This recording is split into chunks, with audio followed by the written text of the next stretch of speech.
Hey friends.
Music usually tells me where I am.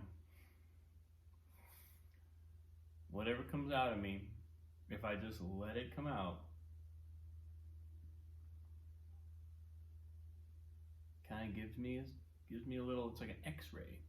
I've talked about this with some of my coaching clients that, when we do creative work, we often, I've said this probably 100 times. You've watched my posts. You've heard me. You've heard me talk about this a lot. But we do this work, and our subconscious is trying to tell us what needs to be expressed. And there's this interesting relationship. Let me finish my first point and then I'll go off on my tangent. My first point is that when we do this work, we often don't consciously know what we're saying, but our subconscious always knows what it's saying. And so if I show up and all of a sudden my left hand is doing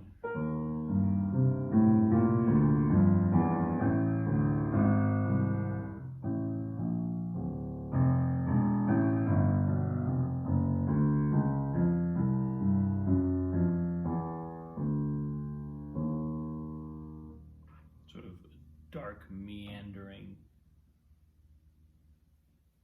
journey, maybe there's something in me of that timbre that's trying to come out. But we sort of have to be detectives. We sort of have to be like, knowing, first of all, that what we're looking for is clues. Most likely the information or the theme or the topic or the content we're looking for might not be right on the surface. It might be nestled in among a lot of other stuff. Knowing that, and then knowing how to look for those clues. It's like tracking an animal.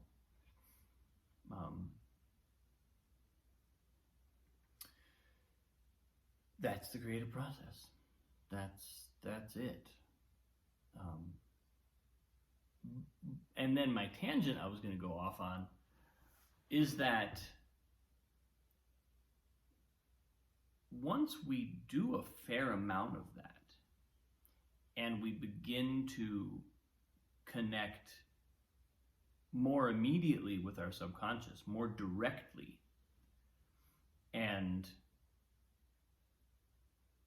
we become willing and able to just let whatever's there come out from our own mind, anything our own mind is sort of has bottled up and wants to release. There's another thing that happens, which is I'm convinced we start to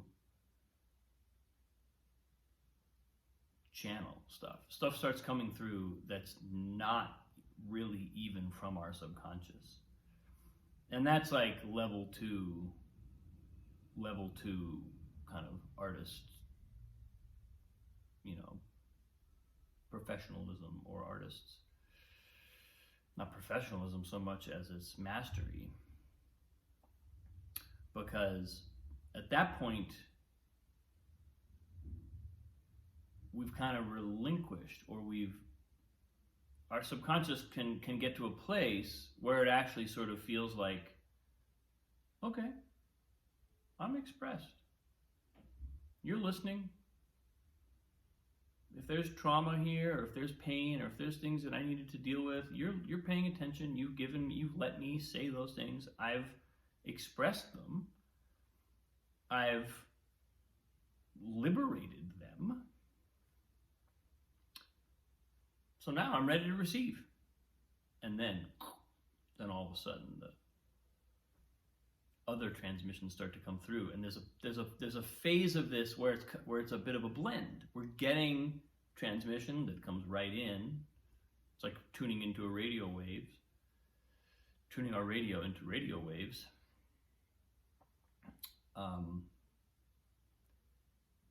And also kind of a blend of our own subconscious issues coming up, stuff kind of bubbling to the surface, and there's a a lot. I think a lot. If you look at a lot of art, a lot of creative work in the world, it's a combination of those two things. You can usually tell when when there's a preponderance of the kind of transmission, because there'll be power in that.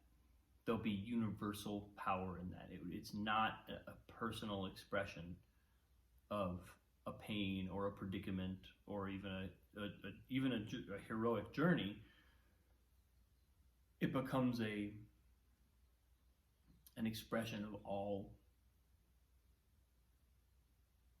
consciousness, of all humans, of all life. It's something that begins to kind of reverberate on another level. And I really consider that one of the most beautiful. I mean, payoff feels like a cheap word, but it's one of the most beautiful benefits, privileges of having a sustained creative life and devoting ourselves to it, doing that inner work, and getting to where things come through that we could never have imagined or created on our own. So yeah, what I got today, folks. Thanks for watching. I appreciate you. Much, much love. I'll see you tomorrow.